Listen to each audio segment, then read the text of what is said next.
Good morning, everyone. Welcome to this important morning meeting. Breakfast without food, maybe, or at least a morning meeting. I think you all had breakfast, hopefully, before this, at least a cup of coffee. Some of you I was together with last night, too, at dinner on nature and climate. We're not going to spend this morning talking about why we have to take better care of nature and climate. I think we know why. I think the situation is not that great. Our planet is getting warmer, and we also know that land is degrading, and we also know that we are in a situation where we're losing biodiversity. So this has not to be about why, but about how. And you know that the World Economic Forum, as the international organization for public-private cooperation, we also try to mobilize the private sector for nature and climate. Nature positive, and we also want a net zero situation over time when it comes to climate. But it's now how are we going to meet those aspirations? And we have taken many initiatives. I think you are aware of some of them. We have CO climate leaders, 130 companies that have committed to go net zero by 2050, started in 2013. We also have the First Movers Coalition, 88 companies that have committed to use their purchasing power to create a green market, use their procurement kind of leverage to change. So I could make this list even longer, 1 trillion trees. Maybe some of you also have heard about. What we're trying to do today is to add to the public-private a third P, philanthropy. And philanthropy can catalyze a lot of new initiatives. And if you think about it also, that it can also be a way of mobilizing billions that again can mobilize trillions. Sometimes you really need seed capital, seed money. And today philanthropy is playing an increasingly important role in many aspects. Not so much though, unfortunately, when it comes to climate and nature. Only 2% of what is committed in philanthropy annually goes to climate, and less than 2% to nature. That's less than 4%. So 96% goes to other very important purposes, and but I think we can do more in the field of nature and climate, since it's an existential question for not only our children and grandchildren anymore. It is all these things are happening here and now. That's why we launched, under the leadership of my colleague in Wei, I think you're somewhere here, and a great team at the forum, this Gaia initiative. The Gaia initiative is not only our planet, but it's also really a collaboration to amplify what pledging in philanthropy means for the planet. And for me, this is a new initiative that we launched in Davos. We're following up now also in summer Davos. That is very consequential. So I'm so happy that we have this group here today that will discuss this, and we know also there's a huge opportunity to unlock more philanthropy in these areas in Asia. Philanthropy and private offices are growing very fast in this region, and I know there are leaders that really care about both philanthropy, climate, and nature in this region. So I think this can mean a big difference. So I'm very proud that we are heading this Gaia initiative, and I'm also very proud that my colleagues at the World Economic Forum has been pushing through this, and just in less than a year, it's caught so much momentum. The fact that we are here proves that. So I think I'm now supposed to land. That's also important because we have a great panel and we also have a great moderator. So I'm gonna go and chair another panel about the geopolitics of the world, maybe almost as challenging as climate and nature, and maybe they're interconnected. I think it would be a good thing if, for example, the G2 could agree on really important measures, both on climate and nature. But that's a different story. So thank you very much, and good luck with the panel.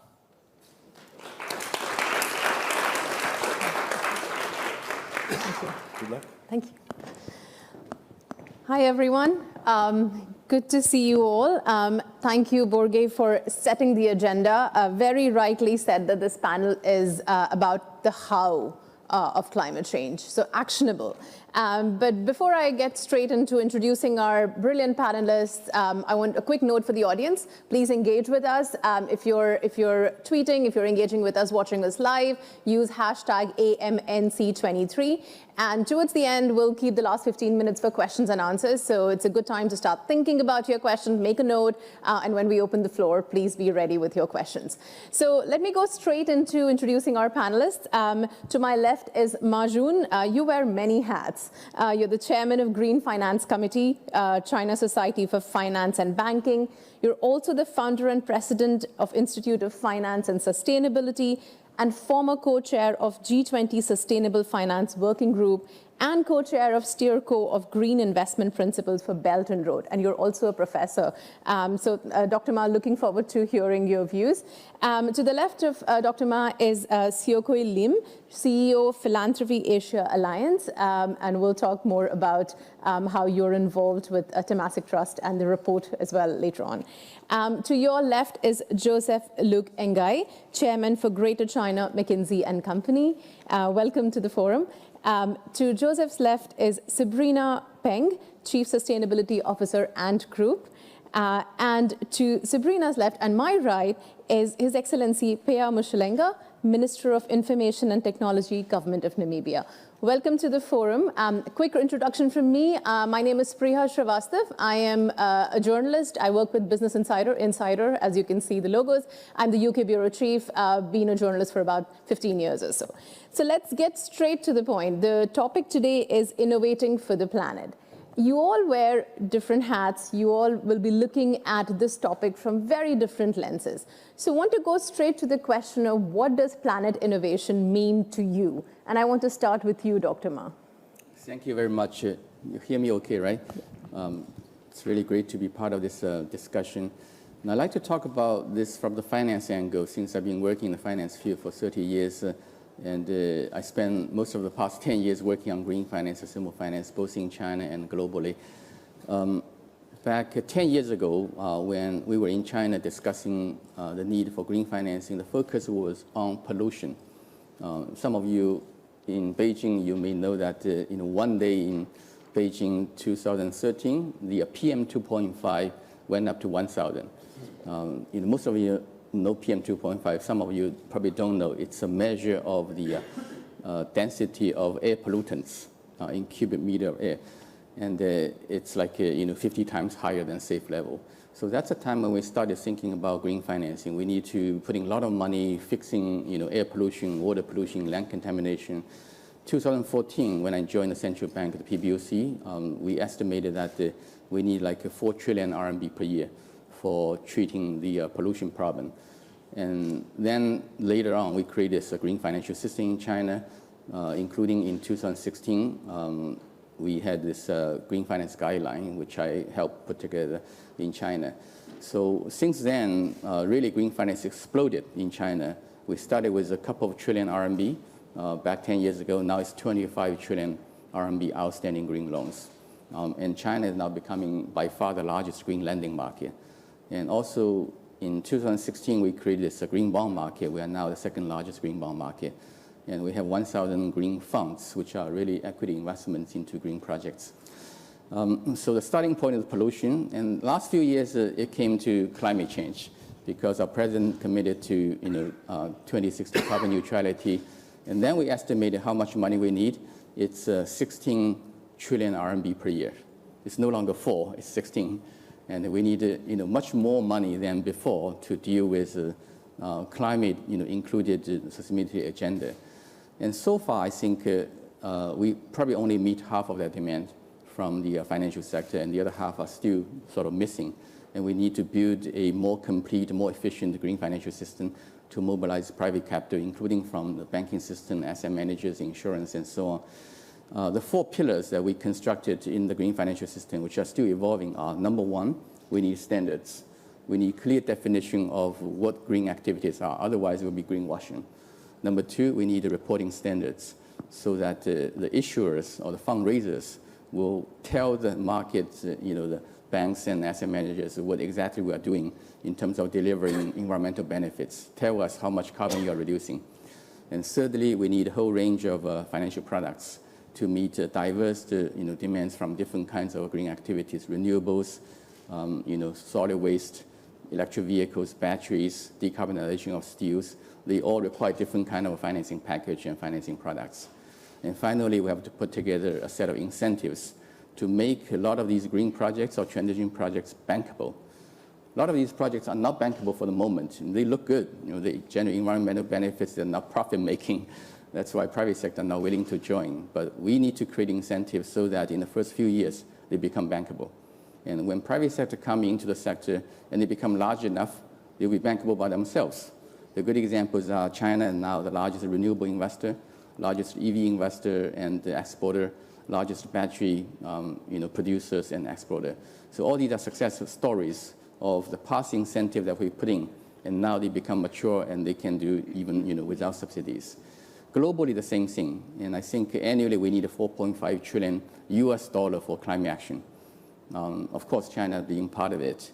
And the financing is becoming even more challenging because a lot of developing country, emerging markets still doesn't have their green financial system in place. They need taxonomy, they need disclosure, they need products, they need incentives. And I think one of the efforts we should be making is to help many other developing country, emerging market economies to build their green financial system going forward. That's great. I will come back to you on the 16 trillion point, but I want to go to COK first. What does Planet Innovation mean to you? Well, I'd like to talk a bit about the Philanthropy Asia Alliance. This is an alliance that was announced last September at the Philanthropy Asia Summit in Singapore. So that was our soft launch. Our formal launch is this September at the next edition of the summit.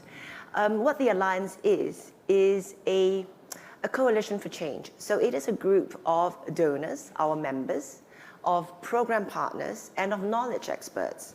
And the idea really is to catalyze multi-sector partnerships by leveraging the pooled resources, expertise, and capabilities from all of these people, our entire community of members, to come together as a force for good, to tackle urgent climate and other humanity challenges, with Asia as a focus. So global alliance, Asian focus. And to kick things off, we had Temasek Trust coming in as a member, together with others such as the Gates Foundation, the Dalio Philanthropies, Ray Dalio, Li Ka-shing Foundation, and others. So it is really the global philanthropies, philanthropists, family offices, foundations, corporates coming together to provide the funds for action, collaboration for action, along with our program partners to execute. Our 3 anchor mandates are climate and nature, as well as education and health, because there are many intersections across these mandates. Our mission really is the 4 Ps: planet, people, peace, and progress, underpinned by the 5th P of partnerships. And really, as Dr. Ma was saying, where the private sector is unwilling or unable to step in yet, that's where philanthropy, the small but mighty P, can come in to catalyze, to provide the catalytic first loss capital that's required to test solutions that aren't bankable yet.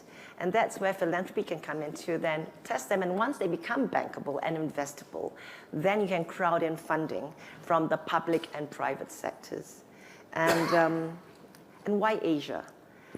Because this is a great time. On the one hand, if you look at the sheer scale and development profile of Asia, we have 60% of the world's population.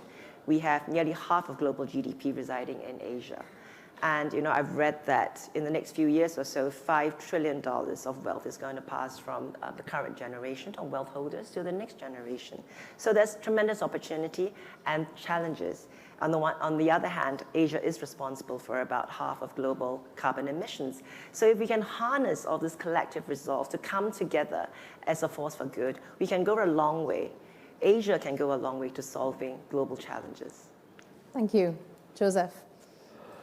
Well, first of all, I love the fact that we're bringing philanthropy into the discussion, right? I do think that we need more innovation, right, in this area, because I think in the past, I think that people are too focused on trade-offs, right? It's either sustainability or it's growth or it's emerging markets or it's going to be the trade-off between developed markets.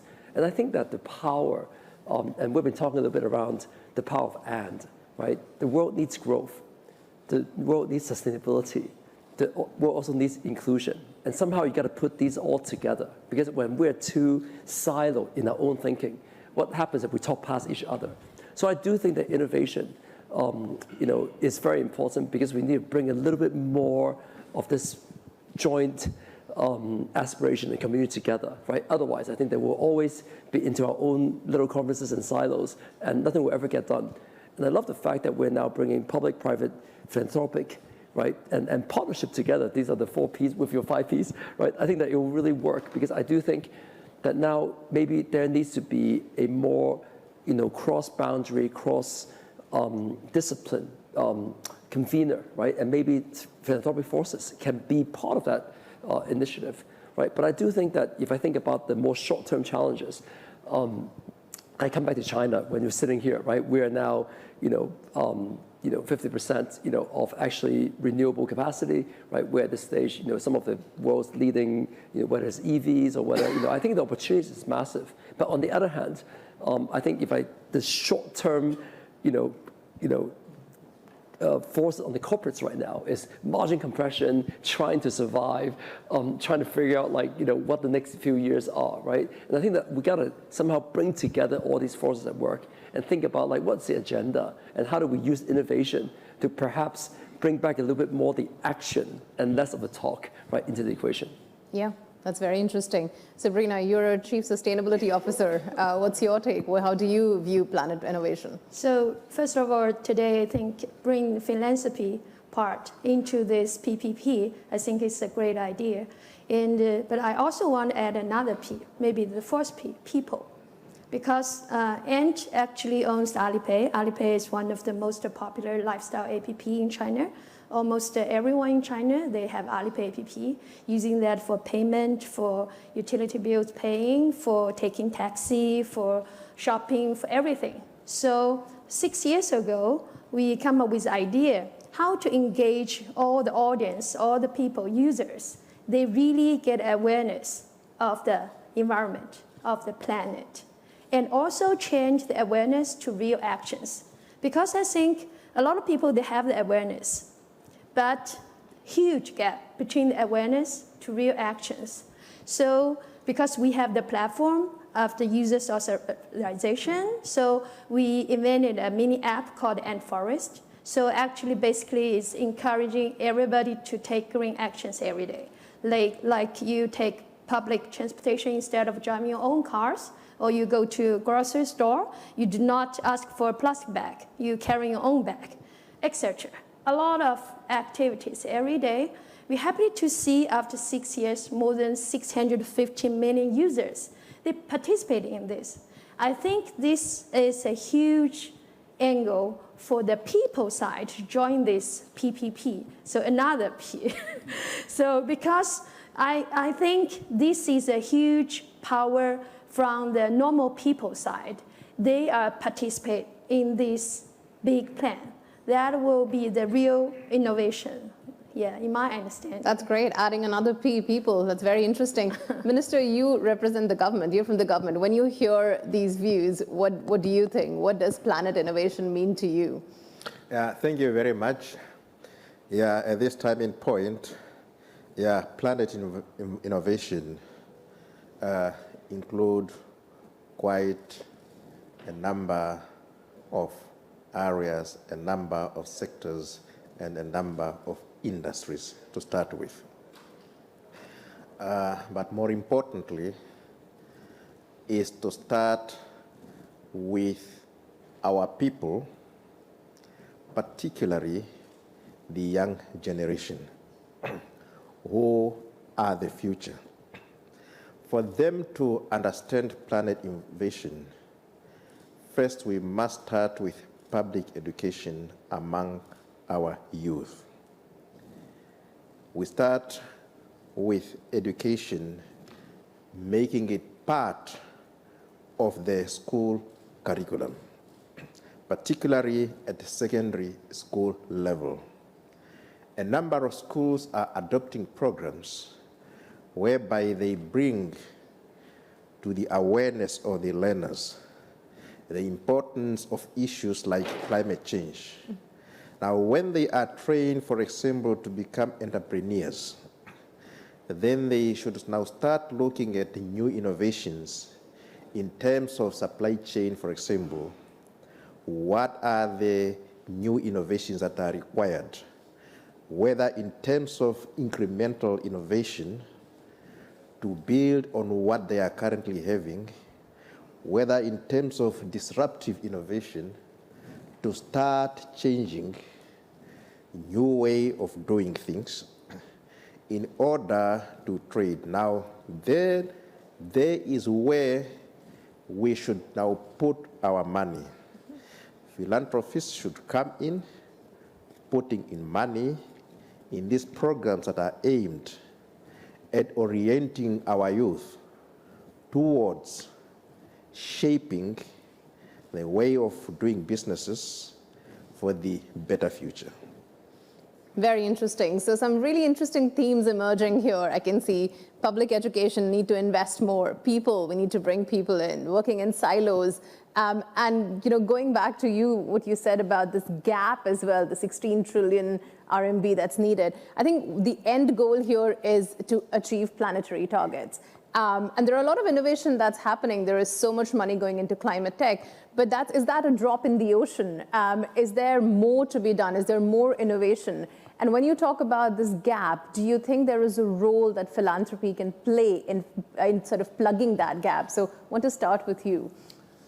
Definitely. In China, when we started thinking about green finance, we were talking about the financial sector, private sector. We have to mobilize 90% of the green money, and the government only account for about 10%. And now it's the same thing. I think for most countries, for climate, for nature, only 10% can be really mobilized within the government budgetary system, and the rest have to come from private sector. But private sector, the majority of them are actually money sort of oriented. They need to look for profits, and at least for the banks, right, they need to get the principal back. So there's a lot of barriers, to their entry into the green space, especially in early stage of a lot of these green projects. That's why I think incentives are important. And early on, I mentioned a couple of sort of government incentive. In China, we have the central bank putting a facility, it's called decarbonization facility, that offers a funding cost of only 1.75%, which is much lower than market. So that's sort of an inducement to the banks, commercial banks, to participate, right? It's like blended financing. I give you cheap money, and you do it jointly with me. And the local governments in China also doing this, using their fiscal money to subsidize green loans and to guarantee green loans to de-risk these projects. And it's been doing very well in one of the places in China called Huzhou.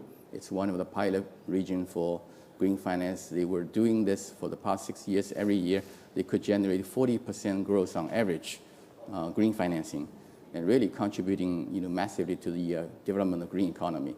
Now, how do we bring philanthropy into this space? I think philanthropy can mimic the government in offering such incentives. For example, de-risking, right? If you offer, whether it's partial or full, loss guarantee, then you can crowd in probably 50 times, even 100 times of private sector money. And the second thing you can do is to subsidize the additional cost of being recognized as a green. For example, in Hong Kong, the government actually subsidized the green verification of green bonds. It's a small amount of money, but it actually induces a lot more money. I think leverage could be 100 times. Singapore probably doing the same thing, right? A couple of places are doing that. And I'm sure philanthropy can do very much the same thing to leverage and crowding much bigger size of private sector money. The other thing I think philanthropy probably can play an even bigger role is capacity building. As I mentioned earlier, we need a lot of capacity in developing country, emerging markets to turn their green financial system, the financial system into greener one. And that capacity requires training, for example, government officials, regulators, the banks, asset managers, the third-party service providers such as verifiers. And this training takes up maybe only 0.1% of the entire sustainable finance budget. But it's so critical because without people, you cannot implement it. Mark Carney used to say, hey, let's mobilize $1 trillion for climate action in emerging markets. Then my question is that where do we get this 10,000 people to implement these projects? That's really the bottleneck. So a small amount of money, a few $1 million, training maybe 100,000 people in emerging markets will be the key, really, to break this bottleneck. And the philanthropy can do that in a big way. Yep. Joseph, do you want to jump in on that? Sure. Look, I think the gap in terms of the financing gap is so large that I don't think that philanthropy will plug that gap, right, in terms of the raw amount of money. But I think what philanthropic organizations should really think about is their unique positioning in this whole equation, right? If I think about what they can do, and it's unique, I think the first one, is the convening power, right? I do think that right now, and pulling in the P from philanthropic into the equation, I think can convene across, national lines. They can convene across, corporate lines. They convene across different domains. And I do think that convening power, that platform, is actually very important. The second one, I think, is as an accelerator, right? As Dr. Ma just said, I think that there are certain things that maybe everyone can afford that million, the few million, but being a lot more focused and being the first one to spot the opportunity, being more passionate, more mission-driven, I think that there's an accelerator effect that philanthropic organizations can actually do. And then I think the last one is really around inspiration, right? I think for a lot of corporates, right, they're right now, so, again, into their own world of, survival and margins and everything else, is that I think we need someone to provide that extra inspiration that, helps us to, think more positively, right, about many things in the world. And I think that philanthropic organizations, in many ways, right, can provide that spark, that little inspiration for all of us to follow, right? At the end, the money will have to come from corporates. It has to be somehow make sense financially. Otherwise, that gap will forever be there, right? But I think that you need that spark, you need that accelerator, you need that convening. And I think that's what philanthropic organizations can really help us here. That's a very interesting point because we don't think the philanthropic organizations can replace private capital, but they kind of will bring in that extra bit of altruism, really. That's sort of what we need. And Siokwe, I would want to sort of lean on you here. What's your take on this? Exactly right. I like the point about inspiration and that spark. Because just to give an example, Temasek Foundation is within our Temasek Trust ecosystem, has got this Livability Challenge Prize. It's a global call with a $1 million seed funding for a winner. It's to draw out the climate tech startups, but that's not enough. Okay, first of all, they need that money to kick things off, to pilot solutions to make them bankable. But we also bring in, throughout the network, to your point on corporates have the real money, to then put in additional follow-on funding. And so one example of this is in 2021, the winner that year was formerly called Sea Change, now it's called Aquatic Tech. Really, it came up with a solution to capture carbon dioxide from seawater. And the ocean's a great sponge, in fact, 150 times more efficient than land. So once you do that, it reabsorbs, et cetera. And the carbon dioxide captured became then carbonates for construction material. So that's great. And then because of this, where did the government, that public P, come in? It came in to provide additional funding to trial a solution for desalination of seawater. So that's one great example of the PPPs, the public-private philanthropic sectors, coming together to scale for greater impact. Yeah. Minister, do you see any pushback from the government on philanthropy sort of making its way into helping achieve our targets? Well, as I said, my focus is really on imparting knowledge on people.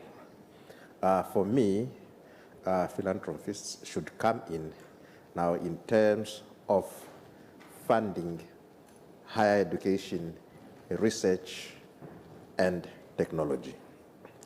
A lot of our institutions of higher learning are undergoing transformation from being traditional academic institutions in order to align themselves to emerging technologies, emerging challenges of climate change, and so forth. We have programs, for example, like the green hydrogens that are coming. Do we have programs at our institutions of higher learning that equip students well in order to position themselves in order to develop these types of projects?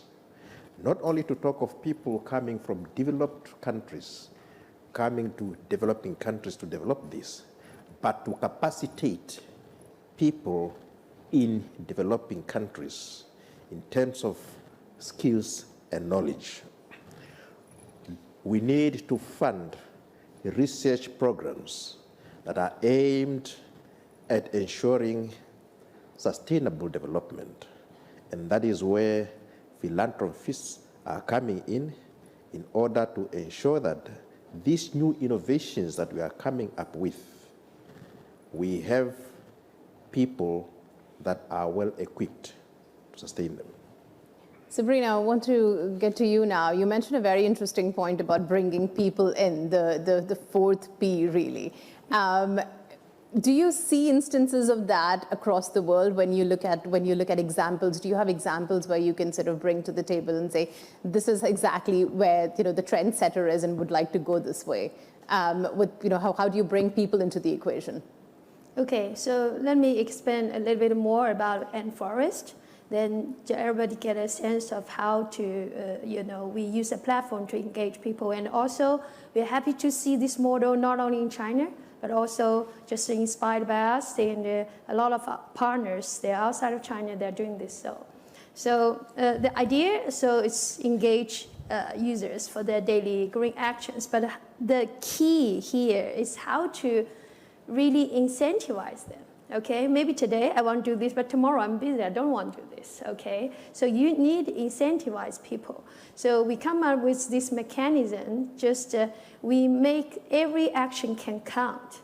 So like you take a bus, we give you 80 gram green energy. This actually based on the carbon emissions you saved compares to driving your own cars or the average. So actually, every actions, we have a certain amount of green energy. This gives people a very real, tangible feeling. Okay, this is really valuable for the nature. And the second is we use this green energy point. Actually, you can play a game in our app.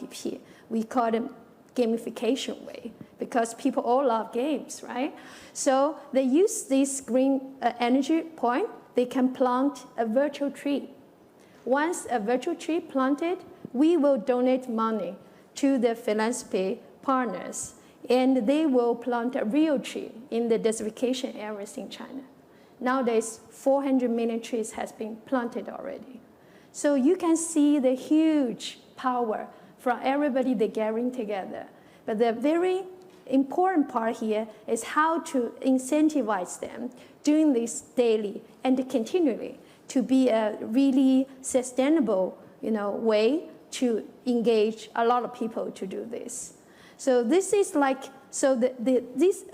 one side is people, the other side is corporate put fund in this, and the philanthropy partners, they are helping with planting trees in a very professional way, scientific way, and also because a lot of trees they are planted in the country-owned, state-owned, the forest. So need a lot of support from the public sector.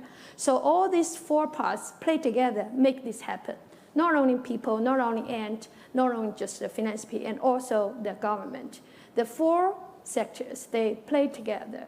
So I think this is very encouraging examples for us. Yeah, that's why I think the past only last year for our foundations we put it here. We have two foundations from Ant alone. So the money we spend is more than 110 million US dollars. Why? We're not doing this for business, because business, this is the philanthropy side. Why we are keeping doing this? Because the passion, the enthusiasm from the people and from all partners. And also I think this can definitely happen not only in China, all over the world. Because in Philippines, our partners, they're inspired by this idea. They launch a Philippine ant forest too. And because there they need a lot of trees planting, and we are so happy to see more and more partners. They like this idea. I think just not only just the platform business, they can do this. Even a lot of consumer brands, they can do this too. Like we partner with IHG, the hotel group. They encourage everybody when they check in the hotel, they do not use one-time use toothbrush. A lot of things they can get the incentive. So this is the same idea. I think all the consumer brands can work together to just influence their users. And this means a lot because they are the end. They are buying everything. They tell the brands and up all the industries to where to go, where's the right way to go. I think that's an ultimate goal to like everybody work together. That's very interesting. And yeah, sure, please do. Question for Sabrina. Your idea of ant forestry really inspired a lot of people and a lot of other activities. One problem that we discussed in Mongolia just last week when I was hosting a green finance capacity building event there, and we discussed with the president of Mongolia that they want to plant 1 billion trees, and they asked me how to raise money for the 1 billion tree. Maybe you have an idea. Philanthropies, can they play a role in helping Mongolia, which will help China eventually, because the sandstone, the Beijing experience is probably related to the desertification in Mongolia, right? Yeah, definitely can do so. And also another thing I think is very important is technology. Because when we are planting trees in Inner Mongolia, we found they are planting the trees the way like 10 years ago, maybe 20 years ago, because a little not labor, but actually the environment is so complicated. Actually, I think technology can really play a very big role there, and also can share that technology, not only the fund, and also the way of doing that in a good way, in a sustainable way. Yeah. You've taken my job. That's great. Well, this is what we want, right? We want the how. That's exactly what Borge had said earlier, that we want the how of climate innovation. How do we go forward? And how do we translate some of the conversations we've had to cross-border? Now, how do we take it globally? And this is the question, open question for the panel. We've been talking a lot about what we've been doing in specific countries, in the region itself. So, Asia, Americas and Europe, how do we make it more global? So any ideas, any examples? What's stopping us really? So open question for the panel, whoever wants to jump in. Can I start? Yeah, go for it. With, well, I'd like to talk about Gaia, Giving to Amplify Earth Action, and a wonderful initiative announced by our friends at the forum. And really, we are very proud and very privileged to have been the first Asian partner to sign up when it was announced in Davos earlier this year. It's really about harnessing the PPPs, more peas in the soup, public-private philanthropic sectors to come together and identify the gaps and the challenges and find opportunities there to work together through lighthouse projects. So what we're doing as our first deliverable as part of this Gaia initiative is to come up with a climate philanthropy report for Asia. Because to Borge's earlier point about less than 2% of total philanthropic giving going towards climate, and actually of that, about less than 10% is from Asia. So really we need to up those numbers. What we've found in doing, so it's a three-track approach for this report. We are looking at the quantitative, the data, the qualitative, we're doing interviews, and then case studies to showcase the success stories. So what we're finding though is that it's a fragmented landscape, so we need collaboration. Why? Because people don't know who else is addressing these issues and what issues other people are working on. So there needs to be more sharing of work and learnings. So we need collaboration, that's the first thing. It's also come across quite clearly that there's a lack of a talent pipeline in this area. So there's opportunities for capacity and capability building there.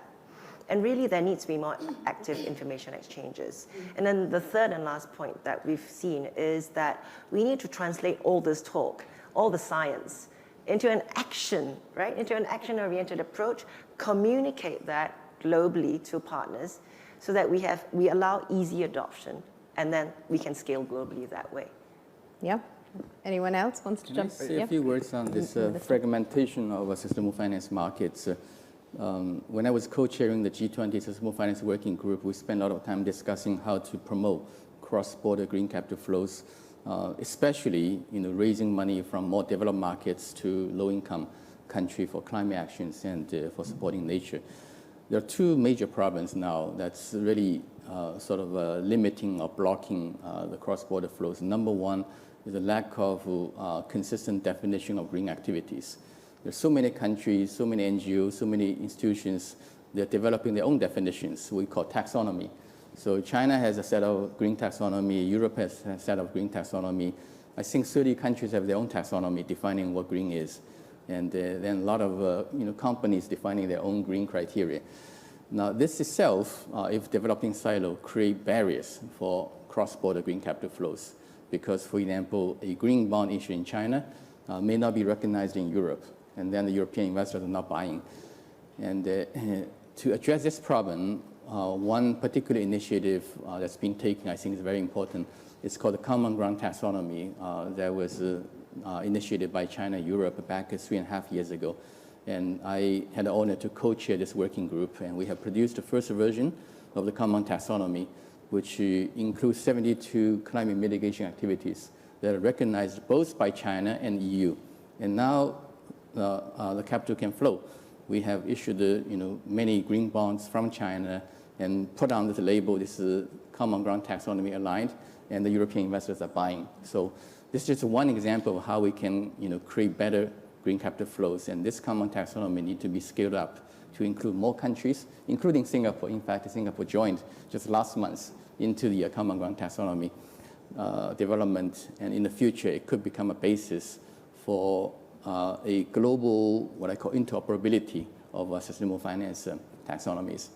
The second barrier is a lack of internationally consistent sustainable reporting standards. And that effort is being taken to address this problem, which is ISSB, International Sustainability Standard Board. And they just published their reporting standard a few days ago. And going forward, I think we need more countries to adopt it so that globally we'll be reporting the same standard with same meaning, and then international fund managers and financial institutions can compare and assess the greenness of different activities using the same standard. Yeah. Minister, I think you wanted to make a point. Yes. Often we would come to meetings like this, exchange ideas, good suggestions, and they end up evaporating, and no one carry them forward. What we need is a plan of action, because a plan of action is what tells us from here what is the way forward. What are we going to do? Who is going to do what? Now you need drivers. For example, in my government, we have the Namibia Investment Promotion Board. This is a driving agency that is able to drive this program, that is able to partner with philanthropists to come in and showcase the projects that we are having, who are the beneficiaries, what are the costs, and how feasible are they.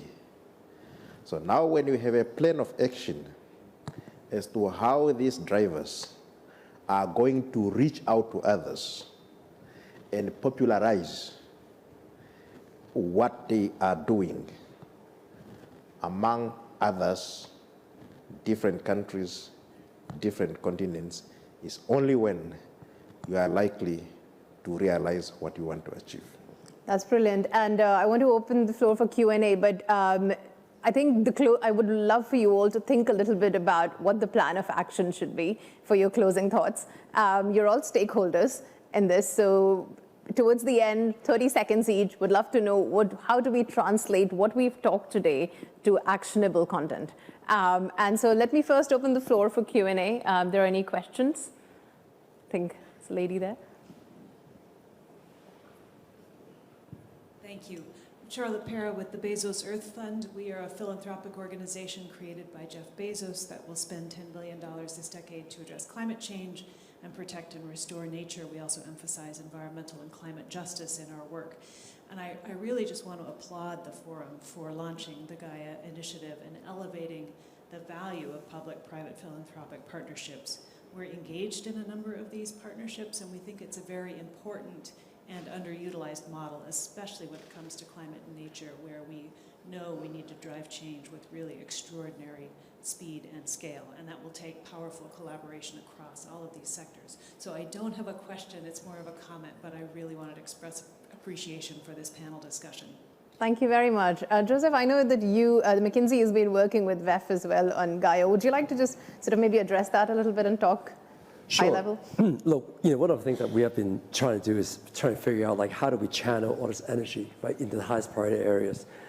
So, I think starting from earlier this year, we had a bit of a, we're McKinsey, right, they have a framework for everything. So we have a kind of 3-step framework to try to prioritize and channel the energy into a few areas.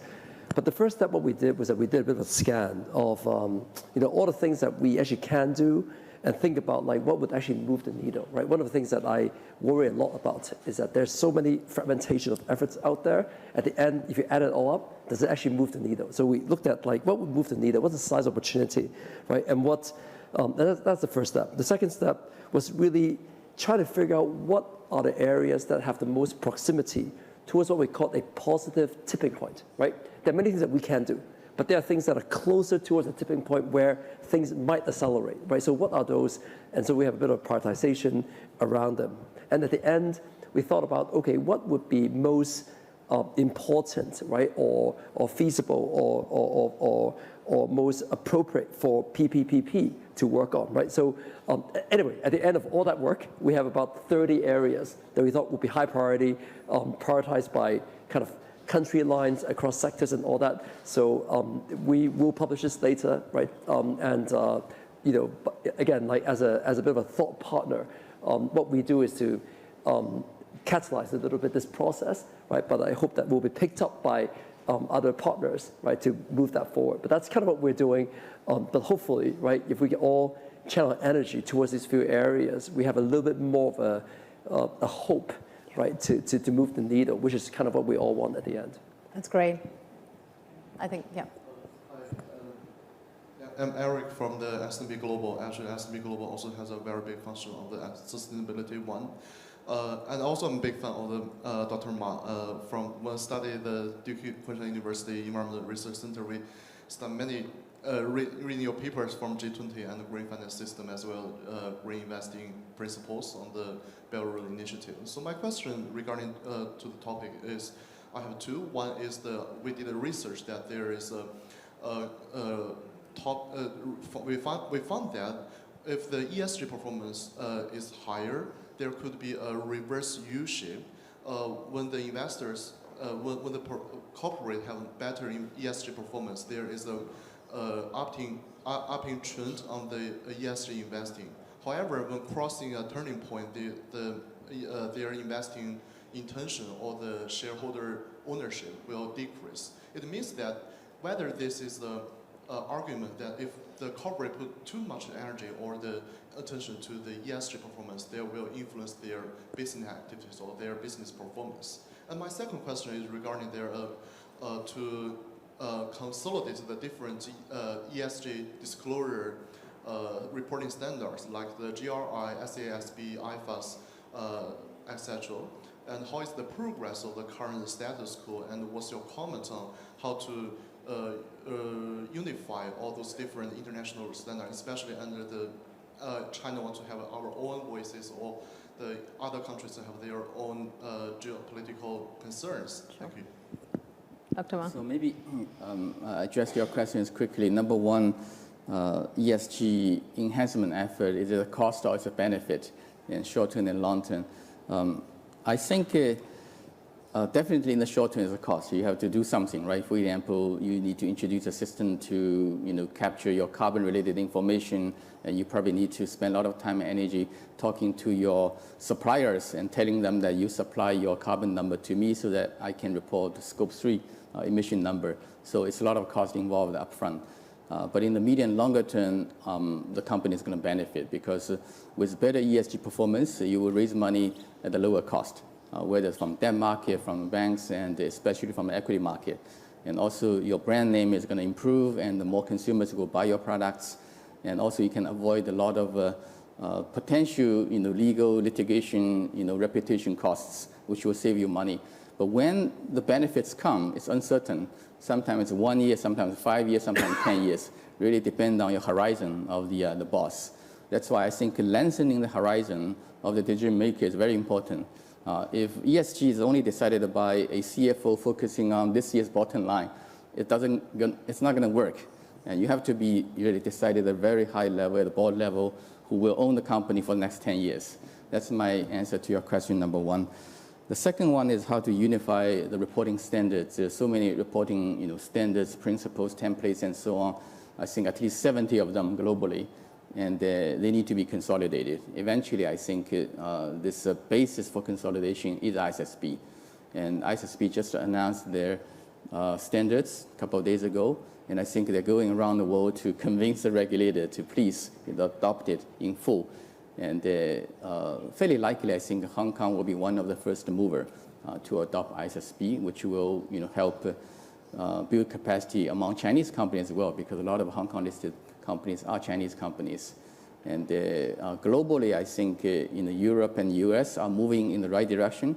I'm not sure if they will call their standards ISSB, but it will be quite similar. And then the big job is to really convince developing country, emerging market economies to adopt ISSB. And that's why coming back again to the capacity building is so important to help them to raise awareness on the need for ISSB and how we can help them to lower the cost of being in compliance, including using digital technology. And finally, making sure that we help SMEs to deal with this reporting challenge with tools. Great. One quick reminder, you can also ask questions in Chinese if you like. Yes, go for it, sir. Thank you. Thank you for a very interesting discussion. I'm Edward from the Yidan Prize Foundation. We recognize innovative ideas in research and practices that can change education for the future. I'd like to pick up on Dr. Ma's point about developing a common language among countries about what is green and what actions countries can take. But I think getting philanthropies involved and getting the younger generation involved, and to the minister's point about then the future generation will then drive markets, and driving the market will demand actions that companies will have to take to address the issue with a collective mission. So I'd like to hear from the panelists' point about how do we develop this common language, teach them to the younger generation, so then they will drive the demand, then drive actions that we can all take together. Who wants to go first? Minister, would you like to weigh in? How do we... can you please just repeat the question again? How do you create that common language? Yeah, how do you create the common language? First, you need a forum. It can either be an initiative that governments can do. It can either be an initiative that private sector can do. A forum where you have stakeholders. Now, particularly when you bring in these young entrepreneurs. In this forum, you would exchange ideas. First, you also need to hear from them. What are their needs? What are their challenges? Because their challenge and their needs are not the same as for those that have been in the market for long. They are not the same as those for the government. Now, at this forum that we are creating nationally, a dialogue or whatever you may call it, you take it from there the suggestions that is coming from these young entrepreneurs is how best you can assist them. Yeah. In many ways, I don't worry as much about the next generation. I think the awareness, the passion, and what they want to do is far better than our generation or whoever generation you want to associate yourself with. I do think that the issue is not as much as we need to teach them, as much as we can teach ourselves, right? I do think that the people who have the power today, whether it's in government, in corporates, who have the resources, I actually think the young generation is far more, passionate and advanced on these issues than we are. So, so I think the question is reversed. I think that it's less about us teaching them, right? I'm more thinking around the question is, we're talking about this a lot, but how do we then really put real dollars behind it? Because there is a price at the end to everything, and the question is going to be, where's the willingness to pay for it? So I'm much more positive, right, on them, right, in some ways than on ourselves. So we've got 3 minutes, and I think we can take one last question. Okay, I'm Henk Ovink, currently for the Dutch government. I worked for the Obama administration. I want to refer 2 points for the role of philanthropy. One is referring back to a McKinsey report on 2009, and it was about, and the winner is, really about challenges and prize to up not only the ambition, but really drive innovation and partnership. And I think there are a lot of lessons there that we applied with the Obama administration post-Hurricane Sandy, for instance, in the rebuilding, where we brought the community together with private sector and government to really up our game on climate action. The second is, it's complex, these issues. And I think philanthropy plays a critical role in creating a safe space. And I think the continuity of driving that safe space where across the lock-in and the divides and generations and borders and also the different way of accounting and mechanism is of critical importance to be able to achieve something that is beyond the existing system. And we can't innovate with the rules and regulations that we have today. So I think philanthropy can really play a great role in setting the ambition and with these challenges, and at the same time continue to create a safe space. That's great. Thank you. Very, very interesting point. So 20 seconds each. How do we move the needle? I'm going to start with you, Dr. Ma. Just one idea. I think we need to sort of address this information asymmetry problem between philanthropies and the real economy actors. One particular example is that I run this China Green Finance Committee, which we set up in 2015. And out of the 300 corporate members, we have 0 philanthropies. And we were talking about green actions every day, but somehow we're not connected to the philanthropy. So forums like that, and also better connections and communication will be very useful. Yep. I would say trust is key to making all of this happen.